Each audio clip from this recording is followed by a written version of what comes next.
Je pense que toutes ces églises n'ont pas été construites comme ça pour mettre un toit au-dessus des fidèles parce qu'il pleut pendant la messe.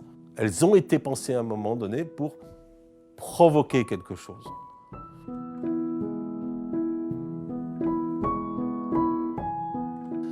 Voilà, je suis Patrice Valène. J'étais prof d'histoire au lycée et au collège. Et depuis ma retraite, depuis 2017, je travaille beaucoup pour, je dirais, la promotion du patrimoine religieux. Je m'occupe beaucoup des églises du secteur ici, à peu près une dizaine d'églises, pour à la fois surveiller leur patrimoine, l'étudier, ouvrir les églises pour des concerts, des conférences, mais aussi pour de la visite pour les petites communes qui n'ouvrent pratiquement jamais leurs églises.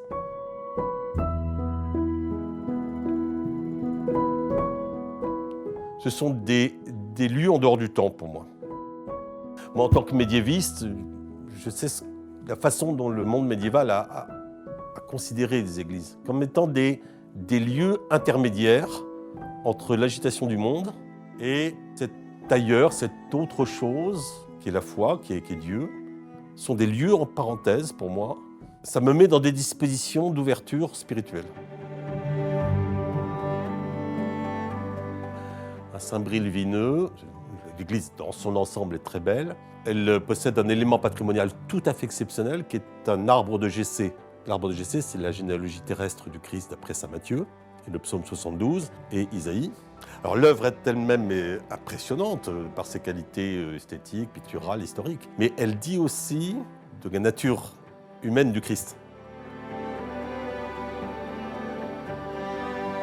Chablis, c'est une atmosphère, c'est un équilibre architectural très très bien composé avec ce qu'on appelle une élévation ternaire très équilibrée, des grandes arcades et un rapport largeur-hauteur qui est tout à fait idéal et qui en fait un lieu qui est pour moi extrêmement apaisé. Alors c'est la collégiale Saint-Martin. Saint-Martin, c'est le protecteur des chevaux, c'est un cavalier. Et sur la porte, il y a une centaine de fers à cheval qui sont cloués. J'aime bien ces gestes de la piété populaire qui passent par des médiations sensibles.